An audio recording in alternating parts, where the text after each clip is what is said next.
Le rendez-vous télé. Vivez toute l'actualité de la ville de Saint-Leu.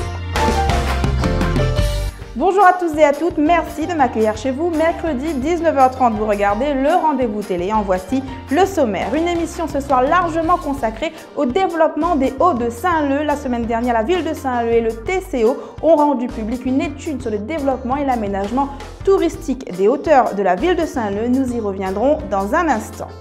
Du développement d'ailleurs, ils en parlent souvent. Le comité de quartier de la Chaloupe Saint-Leu s'est tenu la semaine dernière. Les habitants du quartier sont venus échanger sur l'amélioration de leur cadre de vie. Nous y reviendrons dans un instant. Toujours dans les Hauts-de-Saint-Leu, nous irons à la rencontre de Maximilia Vitry, exploitante agricole depuis 2001. On trouve chez elle du Bourbon Pointu, le célèbre café réunionnais. Rencontre en fin d'émission.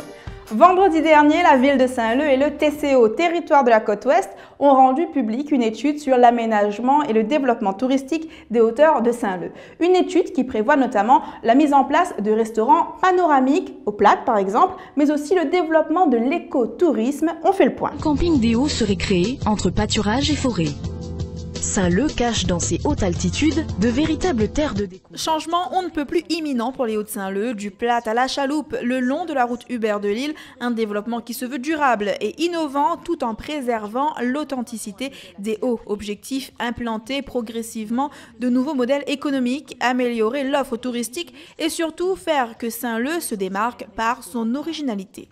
De gros projets vont être initiés, notamment on pense au projet de téléphérique, mais aussi à des choses beaucoup plus simples comme l'aménagement de belvédères, d'aires de pique-nique. C'est aussi à travers cette étude de définir de nouveaux axes de développement à travers notamment le monde rural avec nos éleveurs, nos agriculteurs sur le territoire de la commune de Saint-Leu et leur permettre de compléter, de diversifier leur activité agricole. On parle ici d'écotourisme, c'est-à-dire une forme de tourisme qui se veut durable, tournée vers la découverte et la protection de la nature.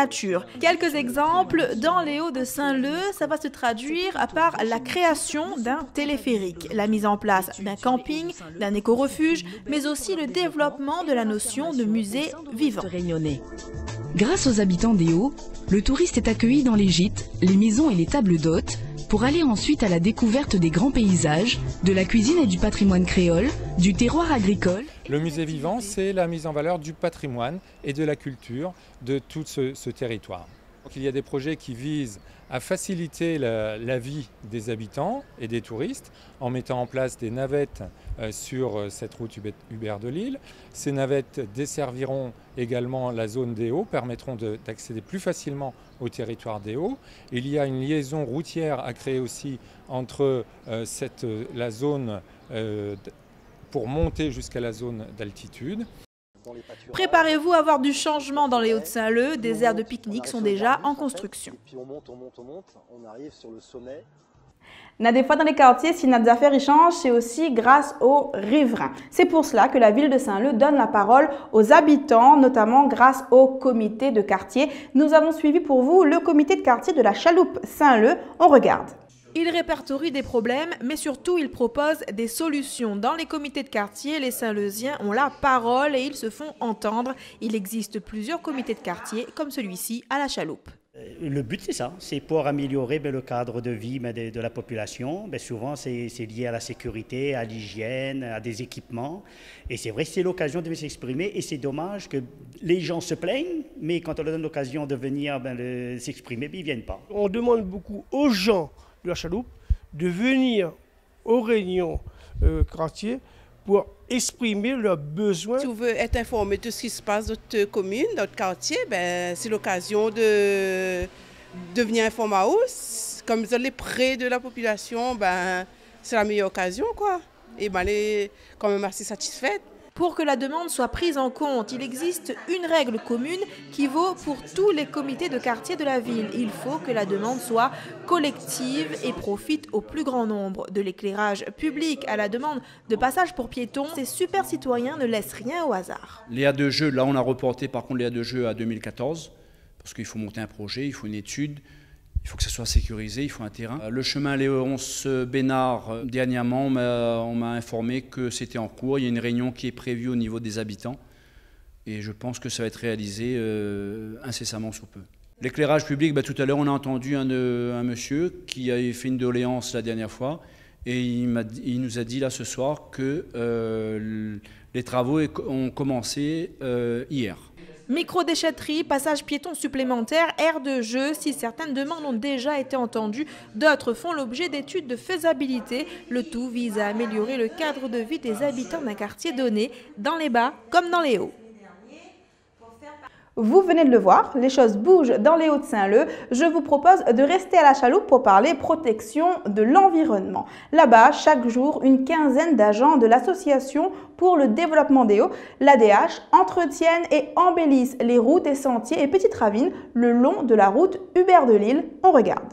Un coup de pioche qui marque l'arrivée de ces plantes à bon port le long de la route Hubert de Lille depuis le Plat jusqu'ici à la chaloupe Saint-Leu. Mais avant d'en arriver là, c'est tout un parcours et une équipe qui travaille ensemble. On fait une petite marche arrière, on redépose les plantes. Nous travaillons en équipe, nous essayons d'organiser à nous au mieux. Donc nous préparons la terre, le fumier, les pots, les hormones et puis de l'eau. Parce qu'il faut tremper dans de l'eau, dans nos hormones et après une fois nous repiquons avec le plantoir dans les pots comme ça là, et après nous met dedans. Et ensuite nous emmène ça sur les serres. Voilà. L'objectif c'est qu'ils poussent. Et c'est qu'ils poussent bien sûr. Et nous les filles, nous quand nous voit quand ils poussent les vers partout, oui, voir la chaloupe fleurie aussi, c'est vraiment magnifique. Et quand les plantes sont prêtes, elles restent un peu au soleil. Ensuite c'est Maxime qui prend le relais. Les remonter, remettre les plantes dans le toit. Bon. Combien de voyages? Les voyages, ça dépend, 2, 3. Ouais. Comme là, la période de sécheresse, ils ne mettent pas trop puisque la pointe de la pluie du tout. Ils y attendent plus en saison des pluies pour planter. Ouais. Ouais. Par jour, combien de plantes ils plantent? Nous, quand on porte, toujours dans les 200, ouais, 200 pots. À quelques minutes du local de l'association, Maxime passe la main aux agents. Ici, on rencontre Florent, Lucien, Lilian et Gilbert. Tous les jours, tu plantes comme ça? Oui, oui. On a depuis la petite ravine jusqu'à le site du Plat. Là, on nettoie et à fur et à mesure qu'on nettoie, on plante tout de suite des. Là, on est en train de tirer les mauvaises herbes dans les fleurs. Le moyen, on ne pèse pas trop. Il fait plaisir de voir le quartier fleuri et bien entretenu. Pas de saleté partout, pas de pots d'affaires. C'est bien. Il nous fait l'entretien pour justement pour embellir le quartier. Nous voulons que les gens ils respectent notre travail. Selon ces agents, quelques gestes simples suffiraient pour protéger ce cadre de vie. Pensez à garder vos déchets dans vos voitures ou mettez-les dans une poubelle. Plutôt que d'arracher les plantes fraîchement mises en terre, venez discuter avec les membres de l'association pour le développement des Hauts. Il suffit parfois de demander. En plus de ces missions de protection de l'environnement, l'association s'est fixé un autre objectif, replanter des camélias, une mission qui portera ses fruits, ou plutôt ses fleurs, dans quelques années. On quitte les Hauts de Saint-Leu, direction les maisons de quartier de Bois-de-Nefle, Maduran, Piton-Saint-Leu et de l'étang Saint-Leu. Tour d'horizon des fêtes des voisins du week-end dernier.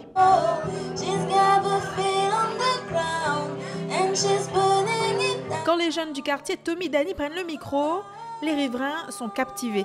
Ici, la fête des voisins, c'est l'occasion de découvrir de nouveaux talents. Alors, si en plus Nancy grillade de ce côté... Eh bien, à emporter pour? Oui, à emporter pour moi, là. J'ai quelque chose de prévu, je m'éclipse. La fête des voisins. C'est bien. Nous retrouvons nous n'avons pas longtemps pour qu'on vit. À son avis, c'est bien. Et les gaillards découvrent un peu les talents, les petits talents du quartier. Ah oui, il est super. On a une belle voix. Hein. Même les filles dansent super bien.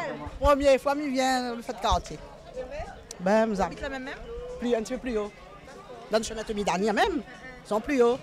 Les gaillards de retrouver un peu les voisins là? Tous les gaillards, toutes les réunions ensemble là, bien. Bien, il fait bouger un peu le quartier. Ah oui, parce que tout le temps, on reste la case, regarde télé, pas trop bon. Hein.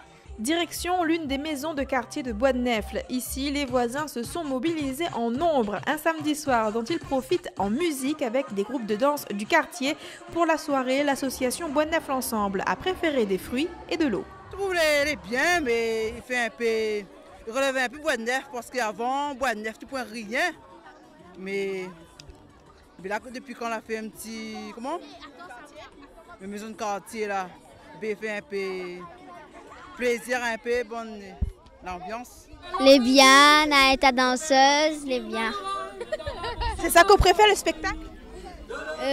C'est quand Jean-François l'avait dansé là. Il est bien. C'est qu'on préfère qu'on voit même Maman danser que ce plan de ça? Ouais, les filles danser et puis les gens aux alentours, c'est bien. Vendredi dernier déjà, c'était à la maison de quartier de Madurand que l'association Ticanal avait donné le tempo. Comme les difficiles, c'est-à-dire dans toute façon, économique, financier, santé, nous tous les problèmes. Mais c'est un moment convivial pour nous, c'est-à-dire des fois, les gens habitent à côté de moi, ne connaissent pas lui, ou bien ils habitent à côté de nous, ne connaissent pas lui. Et la plupart du temps, c'est quand il arrive, les demandes me disent ça, mais quand il arrive à Marley, c'est là que nous trouvons à nous. C'est l'occasion pour moi de retrouver les voisins. Et surtout, en ce moment, il y a beaucoup de nouvelles personnes, de nouvelles personnes, donc de nouveaux voisins. Et ça fait plaisir de les retrouver pour faire connaissance. On prend un peu de hauteur, direction l'entrée de l'étang Saint-Leu. Ici aussi, les voisins se sont donné rendez-vous pour discuter. Moi, participer à l'entente que les voisins doivent avoir tous les ans, tous les jours. Et à soi, ils marquent le coup.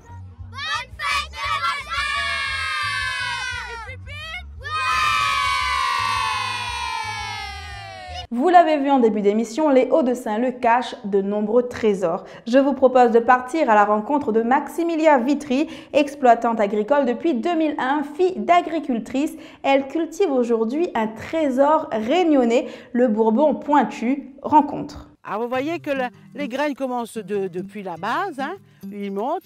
Bon, il y a eu des accidents, les graines sont partout. Mais là, il a le soleil qui lui tape dessus, ce qui fait qu'il jaunit et il rougit. Et ensuite, il devient plus mûr. Et on ne va pas le cueillir tant qu'il ne sera pas couleur bordeaux, comme un goyavier bien mûr. Il faut absolument qu'on le cueille à ce stade pour avoir de la qualité et pour faire du grand cru. Mes parents ont toujours eu du café, vous connaissez, toute créole a toujours eu 2-3 pieds de café chez eux. Mes grands-parents aussi. Et c'est vrai que depuis un moment donné, je voulais replanter un peu de café, mais on avait commencé à ce moment-là de parler du Bourbon pointu, mais ça faisait avant 2000. Et puis après, j'ai pas eu d'écho, et quand j'ai entendu à la radio qui disait qu'on cherchait des agriculteurs pour planter le café, elle m'a sauté à pieds joints dedans. Et depuis, mais je crois que pour faire du café Bourbon pointu, il faut être passionné. Tous les gens qui le font, ils le font avec beaucoup de passion. On ne reste pas dans cette filière si on n'est pas passionné. C'est comme le vin en fait. Plus il a du soleil et moins il a d'eau, et plus il a le temps de mûrir et de faire... d'avoir plein de saveurs et de goût. C'est un café gourmet. Le café Bourbon pointu a pour... la première chose qu'on trouve dans les cafés Bourbon pointu, c'est qu'il a des notes d'agrumes. Et tous les cafés Bourbon pointu que vous allez boire, la première chose que vous allez trouver, ce sont des notes d'agrumes. Ensuite, vous aurez au nez et en bouche des notes de fruits rouges, de pain d'épices, de levain et surtout d'agrumes. On va mettre 50 centilitres d'eau, puisqu'on a mis pour 5 tasses, 5 mesures.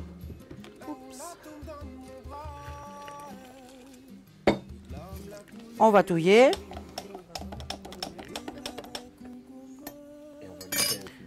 Et on va le faire infuser 5 minutes.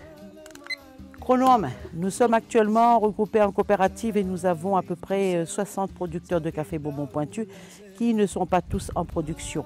Puisqu'à partir de 2007, on avait délimité les zones qui étaient propices à cette culture, puisque ce café, pour qu'il puisse avoir un très bon café, il faut qu'il soit planté à partir de 700 mètres d'altitude, jusqu'à 1000 mètres d'altitude. En dessous de cela, il n'a pas du tout les notes qu'on escompte. Ce sont l'agrumes et le chocolat. Nous avons aussi des Chinois pour l'exportation. Mais ce n'est pas nos seuls clients. Nous avons des Canadiens, des Américains, des Autrichiens. Dans l'océan Indien, nous avons l'Australie, maintenant la Chine Cimée, les Anglais, les Allemands. Tous les grands de ce monde veulent du Bourbon pointu. Vous êtes fier de... Ah ben un peu, oui. Qui n'est pas fier de de vendre un produit qui est d'exception et qui est demandé dans le monde entier. Sûrement, on doit voir la vie en rose. Dites-moi, qu'allez-vous faire ce vendredi? La fête de la musique approche à grands pas. Attrapez vos calendriers, voici l'agenda de la semaine.